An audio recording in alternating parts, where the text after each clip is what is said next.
Hello, everyone.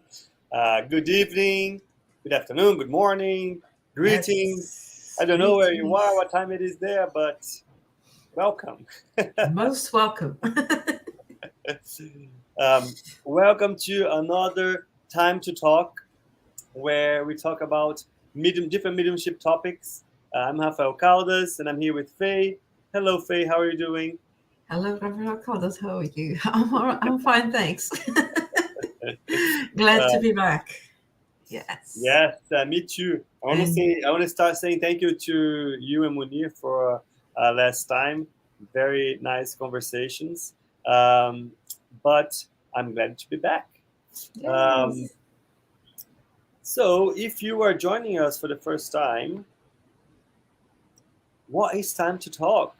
So, Time to Talk is a bi-weekly session where we try to bring conversation about different topics related to mediumship.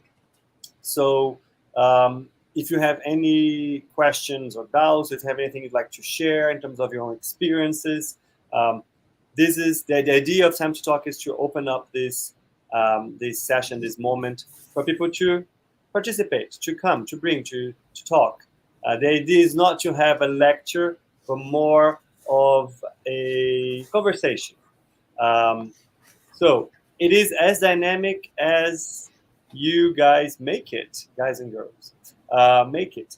Um, Today we are on our episode 61, and I have to say that for today's episode, I struggled a bit to settle in the title because let me just change it here. Because come on, the key to becoming the key to becoming model persons.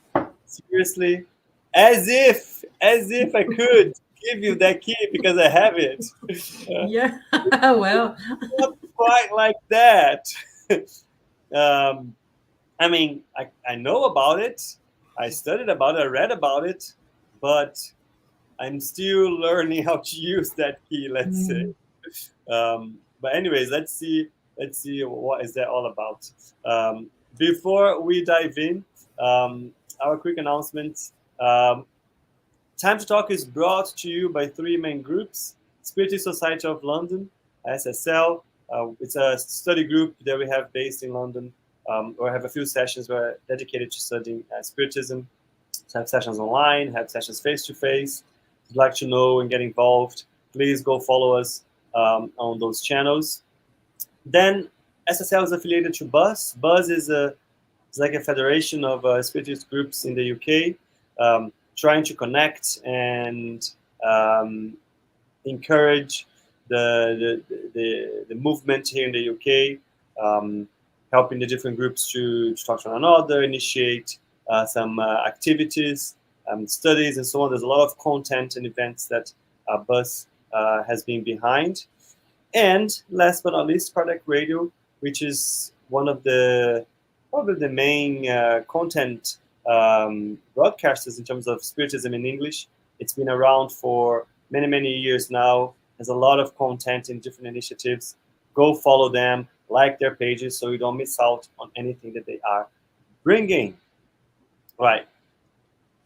Oops. Oops. There you go. oops. Episode 61. The key to becoming moral persons. Right, as I said it already, like I'm not trying to pretend I am a moral person. Therefore, bring that to you. But it's more of a conversation.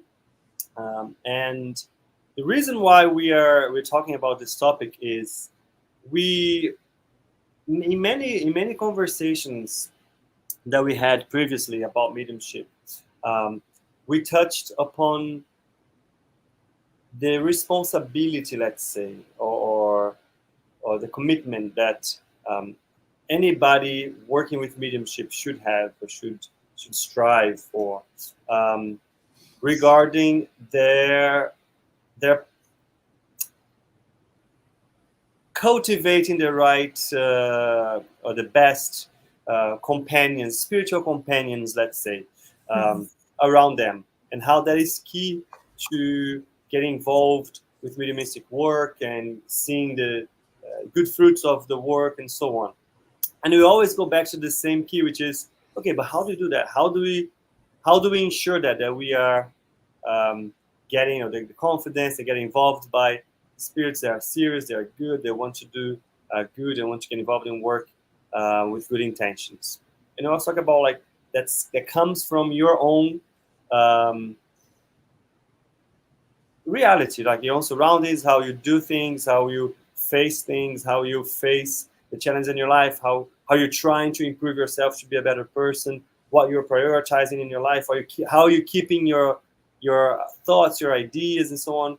In any ways, in many words, how much you dedicated to your own moral progress. I think that's we always go back to that sentence. So before we go in to tell you where I took this from, let me ask Faye. I've been talking a lot now. Let me ask Faye. Faye. Yes. So initial thoughts when I brought this idea for today. Well, as it happens, we usually see eye to eye on just about everything. But I was listening to your introduction, and you mentioned knowing. Is when you said that you don't claim to be the best person. I think you're wonderful, but I don't claim to be the best perfect person at all. But what I will accept is that there is a commitment to reach a step of improvement if possible. So there is an intention there, and there is a commitment there. And you mentioned knowing, and straight away it came to me that knowing and doing, believing and doing are different things. Knowing could be helps, but when you say, if you know it intellectually, that is acquired information and being aware of that information. But many times people don't need and they don't have this intellectual content, of having read the books, of being to lectures and all that, but they know it in their hearts. And because they know it in their hearts, and really, I think because we are born with this essential set of values that somehow we know from our hearts the right from wrong. I mean, and if we don't, we learn from just from the very first basic and universal principle of do unto others as you would like done to yourselves. Yeah. So knowing is good. Knowing intellectually is good, but not enough if that doesn't become practice. Absolutely. Isn't it? Yeah, absolutely. I love that you said that, because there's something else triggered here in my mind, which is you said everybody has it in them. And I love whenever we bring logic to faith. And I really enjoy when that happens. And if you think about when you talk about God, right, and the idea of God being perfect and good and just and everything else that is in terms of goodness, couldn't be any other way. It couldn't be the knowledge needed for that moral progress to become moral people and so on. It could not be only given to this or that group or this or that person. Everybody needs to bring within them at least what ignites that. what Mhm. gives them the direction. Otherwise, it wouldn't be just. No. And also, if when this knowledge, when this knowing somehow um, becomes an interest, becomes a motivation, and it becomes a motivation because of the understanding of what that applies to, what that leads to, what difference it makes. For example, and again, I go back to something that I read just yesterday. We were reading The Messengers. And at the end of the preface, there's Emmanuel mentions something that I think applies to. He mentions two expressions: the clean vessel and the nuptial garments. And this knowing, if getting the information, and that information will be like fresh, clean, fresh water.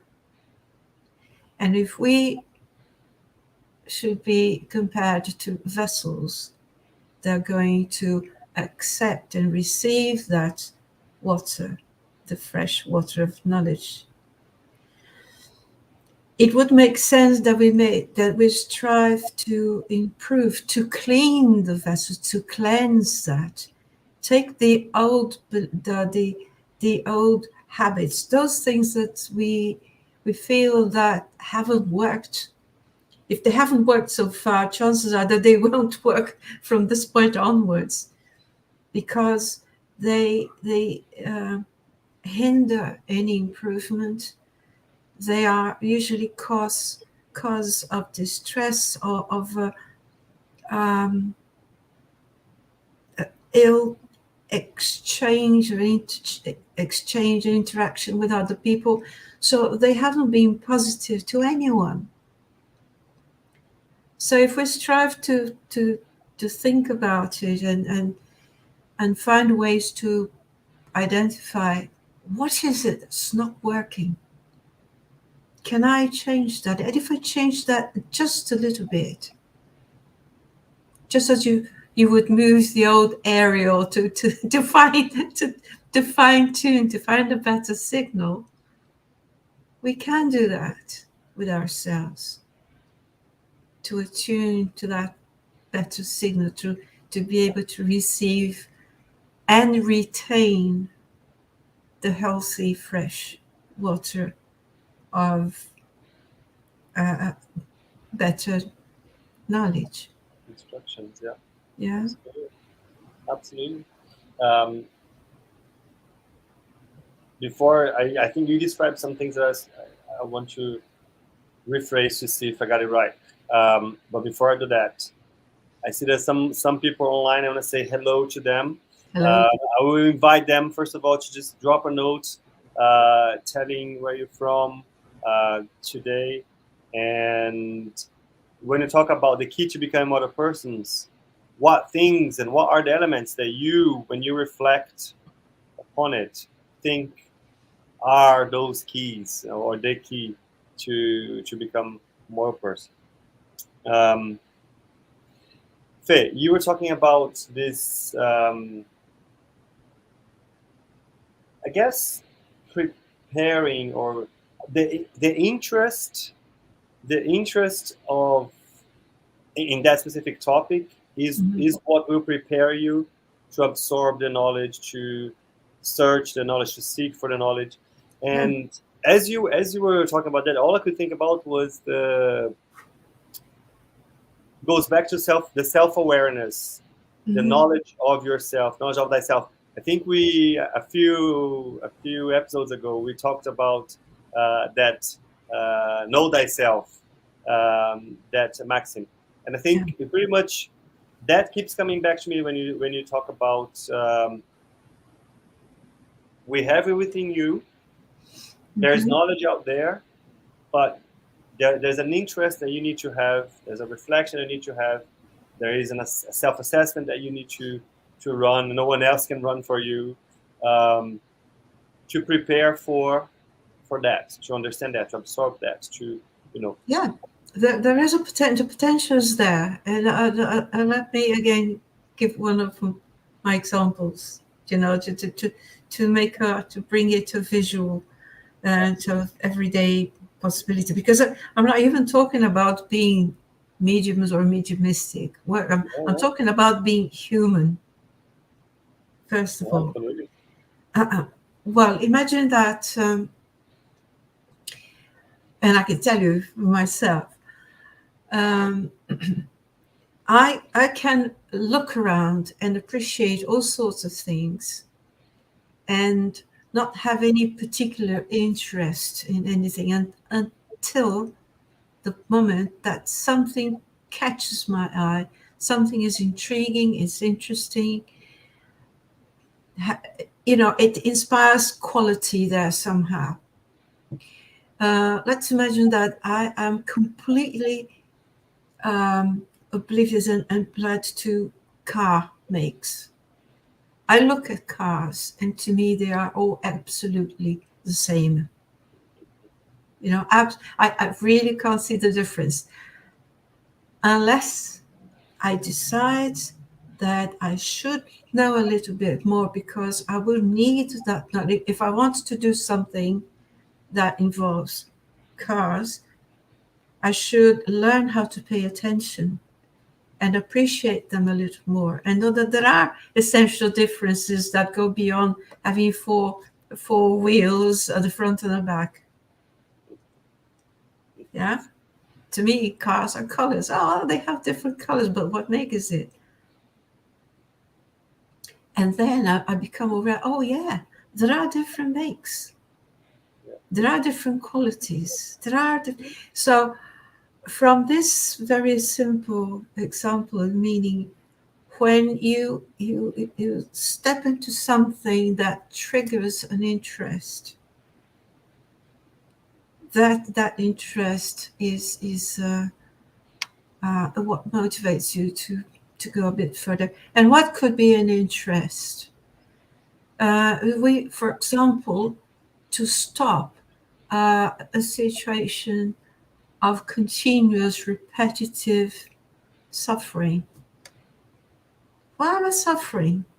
Why is it that I do this? It's almost as if I hit the brick wall every single time. Why is it?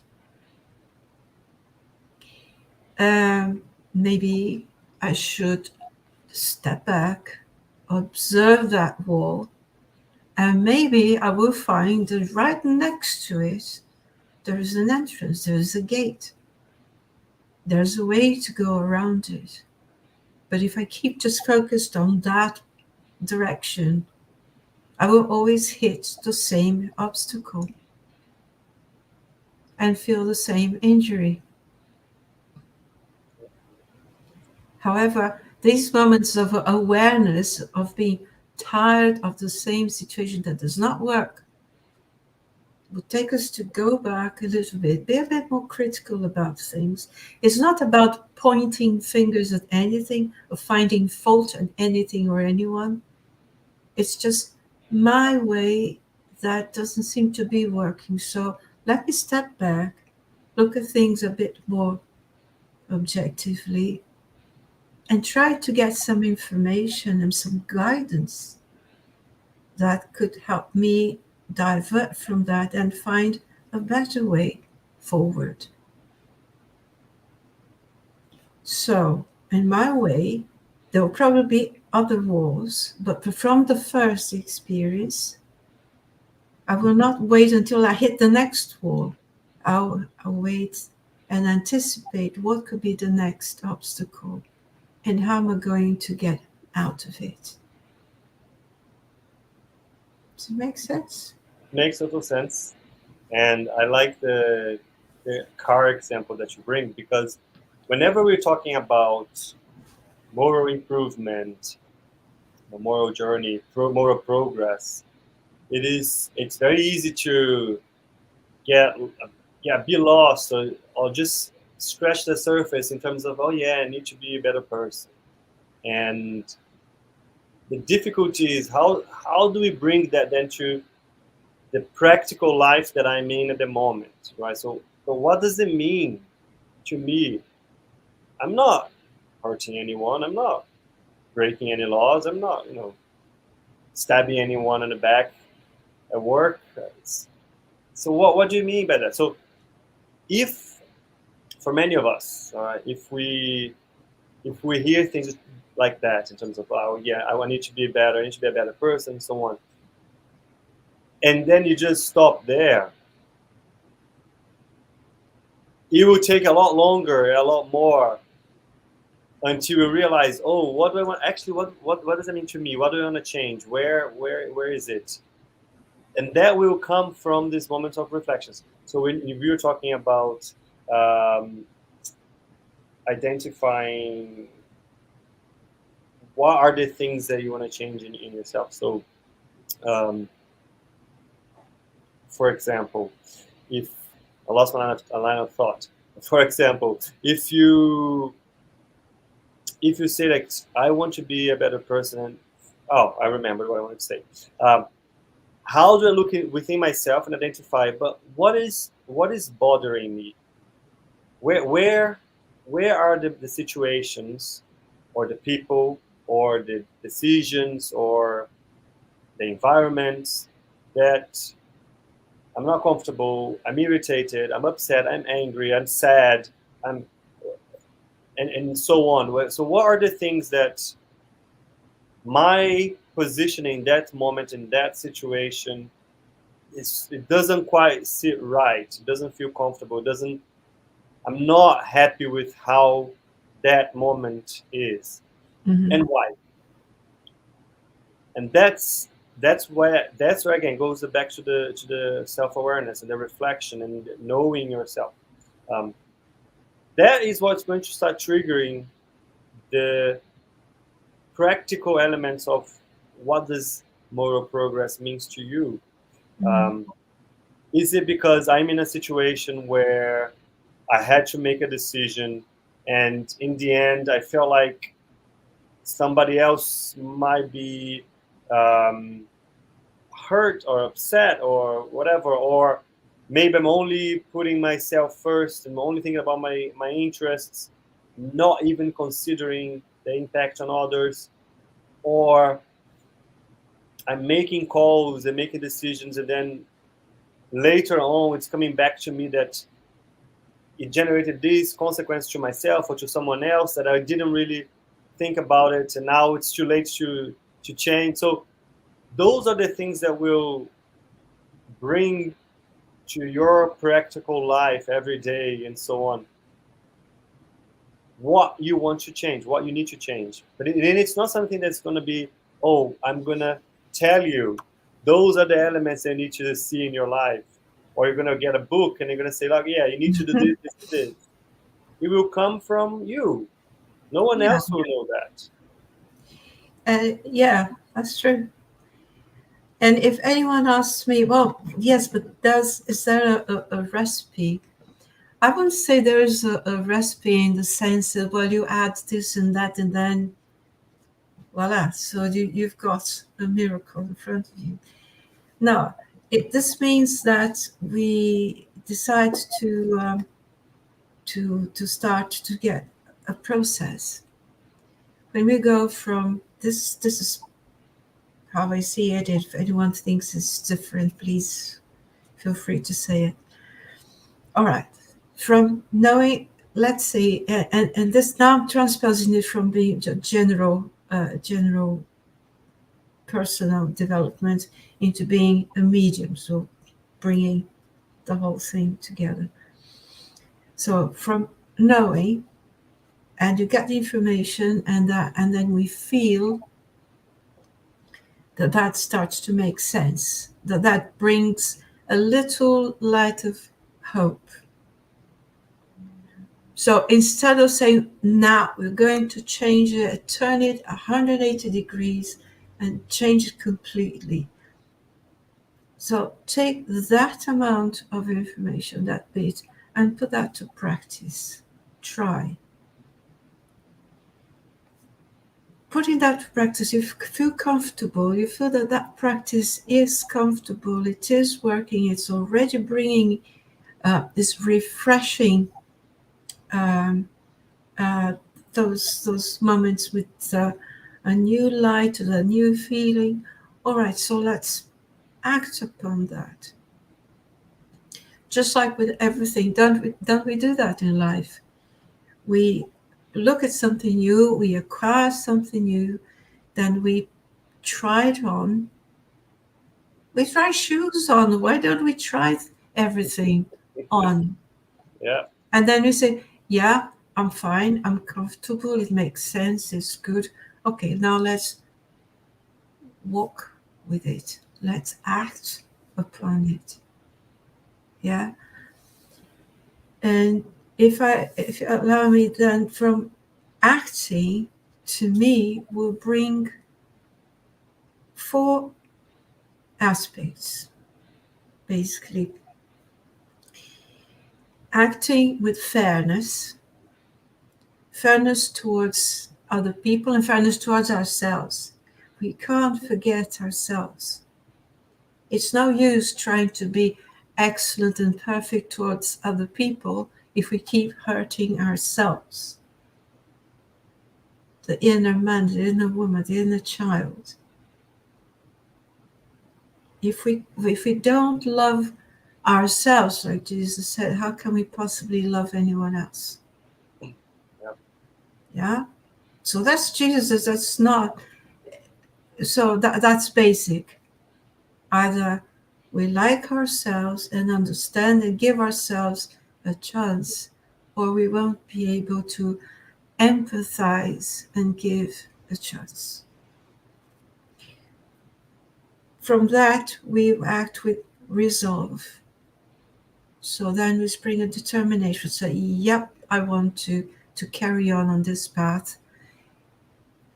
Does he have difficulties? Yes, but I'm determined that I want to carry on because I feel and I've seen that it works.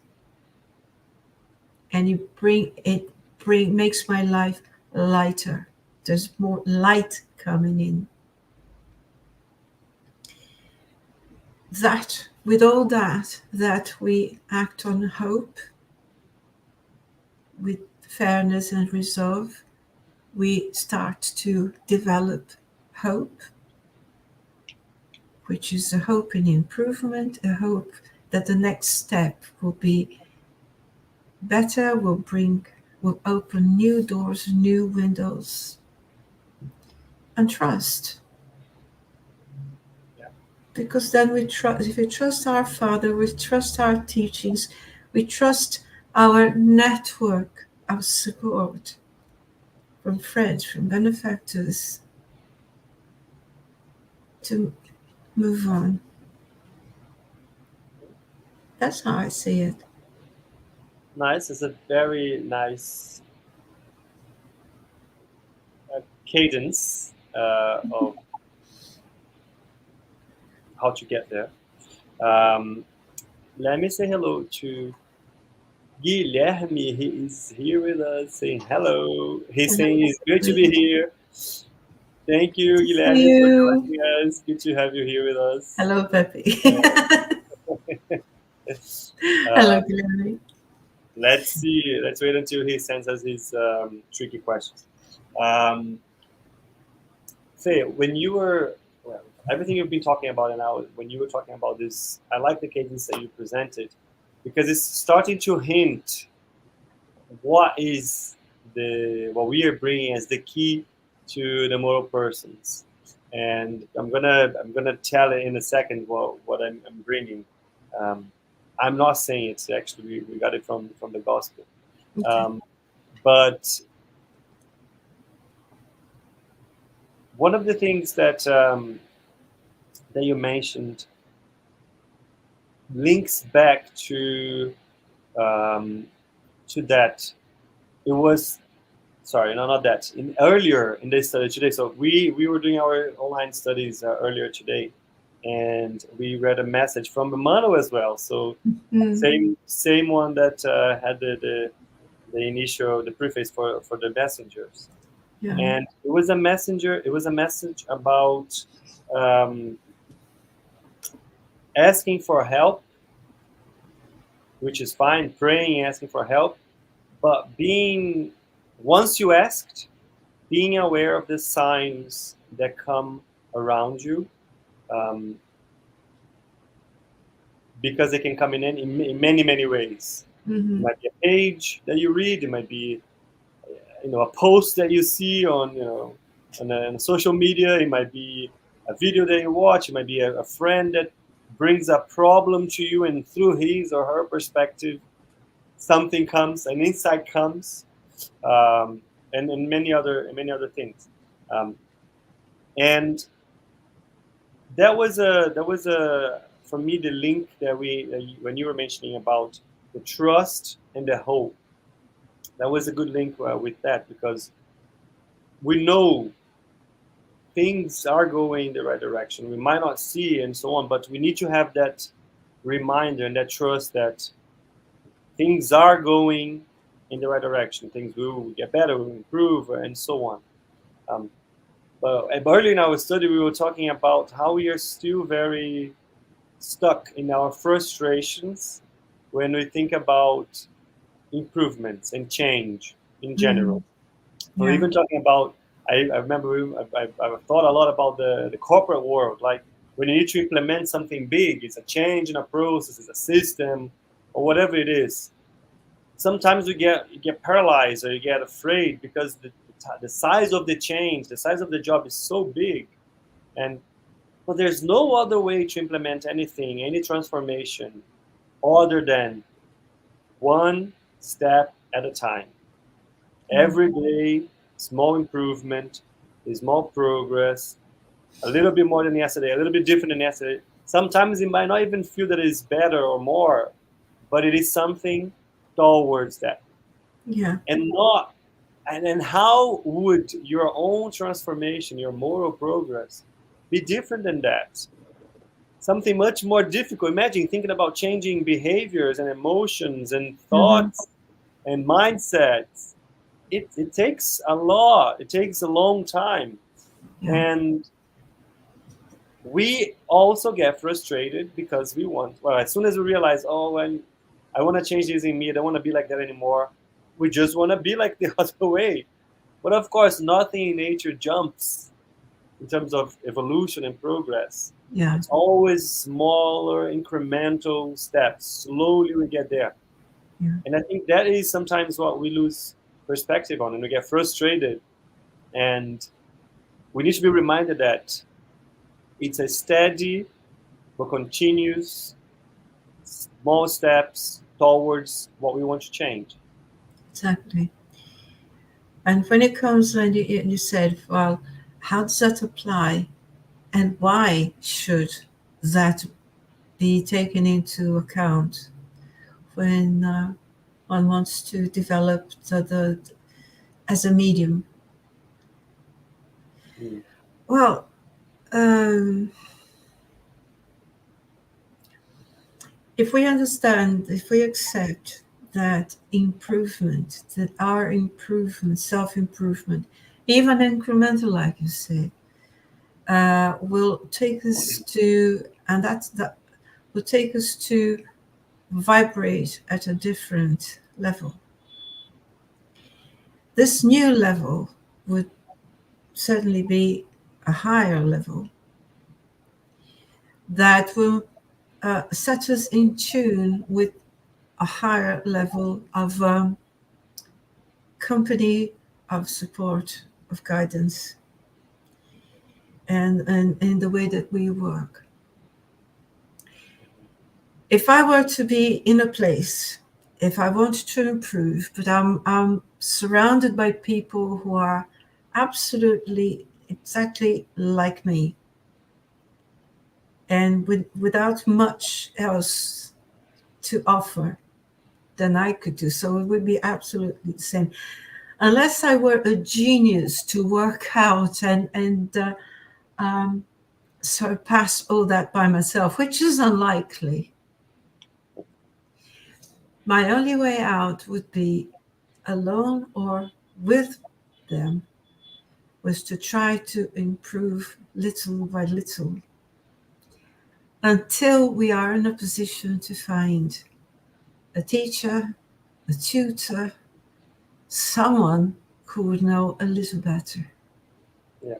To point us gradually towards the threshold for a complete change of level in our perception, in our qualities, why not, our virtues. It's definitely a good strategy. Right, I want to bring here the reason why we're bringing this topic is there is a specific chapter in the Gospel according to Spiritism, which is chapter 17. Let me bring this here. Chapter 17, Be Perfect. And when Faye was talking about seek, maybe somebody or someone or something that can help you get there and so on. And of course, the Gospel according to Spiritism has so many lessons. But that specific chapter is one that I shouldn't have favorites, but I think it is my favorite because there is a lot of practical elements on how to run this project of self-improvement and progress. And in this specific chapter, there's an element which is called moral persons. The second one there is highlighted. And that is pretty much an exercise, a guidance in terms of exercise, in terms of reflection and thinking on what to think about, so you can identify where you need to focus, your attention or your project, your little personal project, for your improvement. I'm gonna bring a little bit of the chapter here for us to take a look together. The item is a bit long. I don't think we're going to be able to read the whole item together. Maybe we'll. But I think it's a good one to help us reflect. Let me just bring back the hook that Faye just gave us again, which is, well, what is it? Does that mean? How is that related to mediumship? Why are you talking about this one in a session about mediumship? The commitment to improving yourself is what guarantees and ensures that you are well supported in your endeavors of developing and getting involved with mediumship. So there's a trick. This item is almost like cheating. It's helping you, it's guiding you on how to do that. How to follow that, dedicate the time to do that, the reflections you need to do, and how that's going to open up the items that you should be focusing on. Let me bring it up so we can start reading together. There you go. So, moral persons. First paragraph is pretty much is enough. I'm going to tell you. The first paragraph is enough for you to take and think about and read every week before you go to bed. And I think that's probably enough. Truly moral persons are those who practice the law of justice, love, and charity in its greatest purity.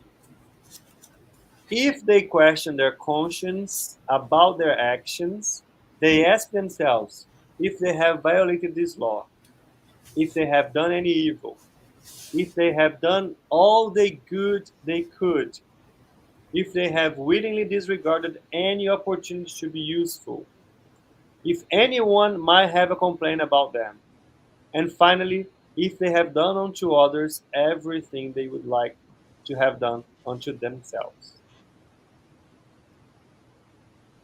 These reflections at this stage of our lives will not come automatically to our minds if we don't stop and purposefully think about it. There is a message from Saint Augustine, where he pretty much teaches us. He says, "Look, at the end of the day, this is how I." He says, "This is how I did it. At the end of the day, when you go to bed, you need to do a little balance of what happened in that day, what went well, what didn't. Where did you react in the ways that you wanted? Where did you react in the ways that you didn't want? The decisions you made that you should have done in a different way. Think about it. How I'm going to be different next time that this comes across again." Same thing. Are you doing these reflections, Faye? I'm not trying to put you on the spotlight. I can tell you about myself. Right? I'm not. Not enough, at least. It's so easy to say, to think, to believe that I'm doing enough. But how many times does that we're betrayed by our own sort of vanity, in a way, to say, no, I am, I'm fully aware I am doing well, but that thing made me feel a bit it made me complain. It made me forget that was in fact an opportunity, and a missed one. That's because at the point that I took something that came against my will, and I didn't recognize that as an opportunity, that was a missed one. So, gosh, I need to wait for the next one. And I hope there's going to be another one. Because at this stage that we are, learning is mostly done by understanding the frustration. It doesn't mean accepting everything blindly, but it's understanding our behavior, understanding our reaction to it, and how much we value some things and where we put our priorities. So it's not to be, we're going to be just a silent cloud, and no, we react to life, but it's the way we overrate something and undervalue things that sometimes is just the key to the first change. Why would I be so upset, so annoyed at something that at the end of the day can be redone, can be reacquired, or it's not even that important. It's just a matter, just a whim. And why would I be so more complacent with the things that would bear true value in human development and relationships? So why would we be so complacent to say, this is the way the world, this is how it is, this is just, it's always been. Does it mean that what is always been has always been right? We look around and we see things that have always been, and they could have stopped, and they should have stopped a long, long time ago. And they still carry on because there is sort of complacency, saying, that's how it is. No, it isn't.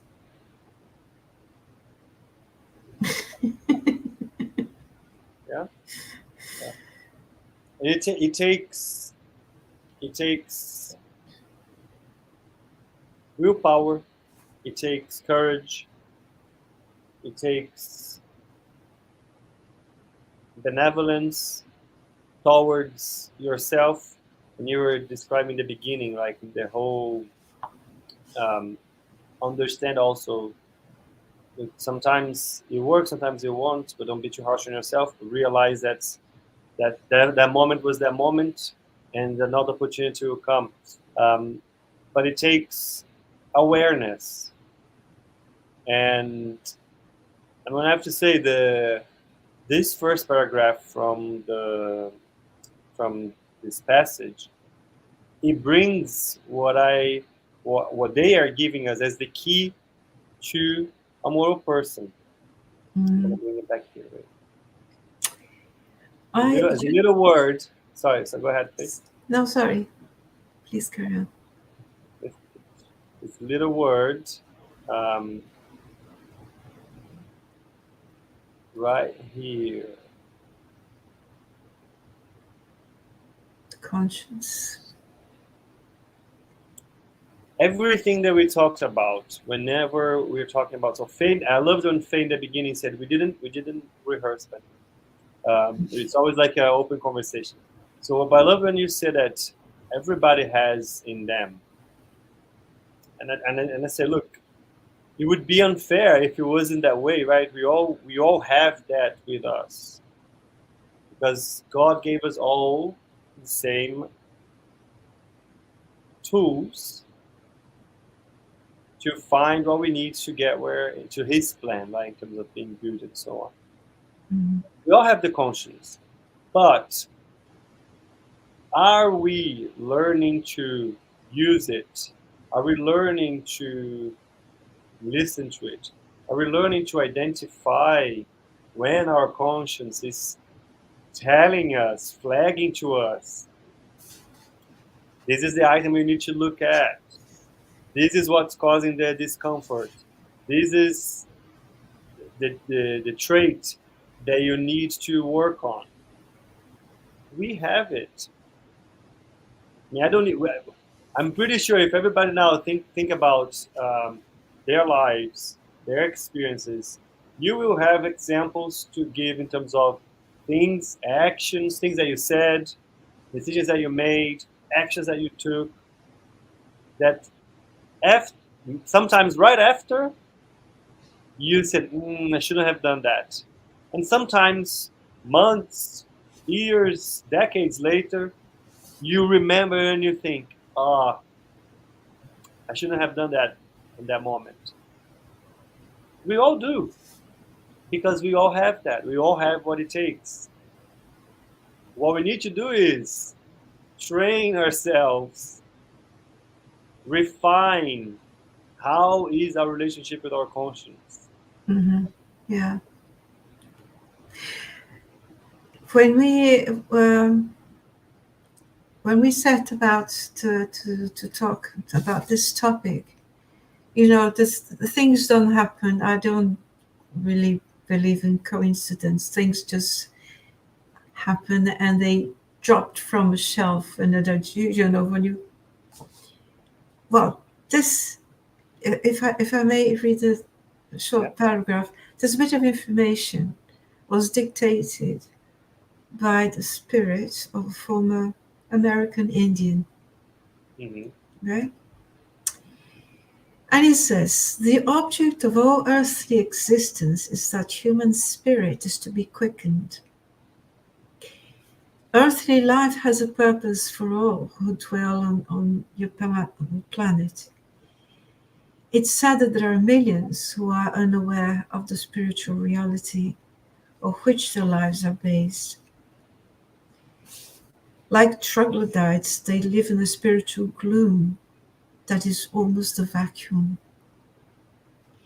The perspective is wrong, the focus is wrong, the vision is wrong. They have no idea of the vast richness that life has to offer to them. Once you're aware of a spiritual truth, you are transformed because you know what it is that you must achieve. I say we're all humans.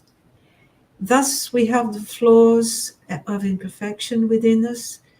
And if we were perfect, we would not be in this world, in your world or our world. we would have joined the Great Spirit, the only perfect power of the universe. And I liked it when you say that once you're aware of the spiritual truths, you're transformed, because then you know what you must achieve. You know the way to go. And nobody is suggesting that we should, reinvent the wheel every day. That's why we've had so many teachers, so many benefactors, so many good higher spirits around us. But they won't impose anything. They wait for willingness, for our acceptance. Nobody's going to say, you must do that. Yeah. They will if we ask. And some, we've got the books, the works of Kardec and all the other teachers around us, don't we? As a good compass. As you said, there's no like what you're describing now. The responsibility lies with you. There's no way of outsourcing the responsibility, the accountability. It's that's why all of us have it, like our conscience. Is the type of exercise that will bring you to that path, to that journey. No one else can do but you. No one else can do it on your behalf. Mm-hmm. And as I mentioned before, it will take courage, it will take energy, it will take effort, it will take patience. No, nobody can do it on our behalf, but they're more than willing to support every single step once we decide we have the resolve to move on. So this means we're never alone. We always have companies. It's a matter, if I want to see in a practical fashion, you would say it's a matter of which companies choose. Yeah. It's the ones that keep us stuck on the ground, or is it the ones to help us move on? They're all there, willing to act. Yeah. Very, very good, Faye. Very nicely put. I think that's in the end that's the goal, right? I think the commitment that we have with that journey is what's going to dictate which companions we're gonna have next to us, helping us when we need to. And for mediums, this is particularly important. Yeah. Because if mediums are exactly what they are, they bridge dimensions, they establish, they help connect. So who is it that are really connecting? Who is it? What sort of connection am I willing to serve? Am I willing to do? And even if, as a medium, I make a connection from a higher end to a not so high, to a lower in the sense that's not underdeveloped, let me say. It's not to bring everything to the underdeveloped level, but on the contrary, is to help the underdeveloped grow. So a medium's work, the medium's charity work, is to be aware, to work on that self-awareness and self-improvement, because a medium's work is one to extend, to give a hand to the side that needs assistance, that can't move on their own, to help them move forward 1, 2 steps higher. So it's not that it needs to be almighty or powerful, no, but at least be sure that one end is trustworthy, highly trustworthy, so that we can help transmit that to the one that's still desperate, still hitting the walls. Very good, Faye. Very good. We are at time. Oh, yeah. And I speak too much, sorry. No. I talk too much. No, you spoke just enough. Let me just quickly go to our announcements before we close. We are having sessions to study the André Luiz books, which are the André Luiz series, and we have just restarted the second book, The Messengers. So we're having our sessions on Mondays at 7 p.m. with Faye. And you have the details here for how to join it. On Saturdays, we have the Mediums book study group as well. Feel free to join us and on our Zoom. We're going item by item and discussing all of them. On every Wednesday, we have Spiritual Light with different topics, different guests every week. So stay tuned. Go and like Buz's YouTube page so you keep an eye on what's coming. And next Sunday, we have the closure of our series about Gabriel Deline this year. This year we had many sessions, one session a month dedicated to studying his works, his books. And now we have the final one where we're going to gather everybody that participated, and we're going to share some thoughts on how those sessions went. And that is it. That's a lot. Hey. Thank you so much, Faye. Thank you. It's a pleasure to be here with you. Mm-hmm. Thank you very much. And likewise to everybody else who joined us. Thank you so much for being with us. We'll be back in 2 weeks. Hope to see you then. See you there. Let's be. Bye. Bye.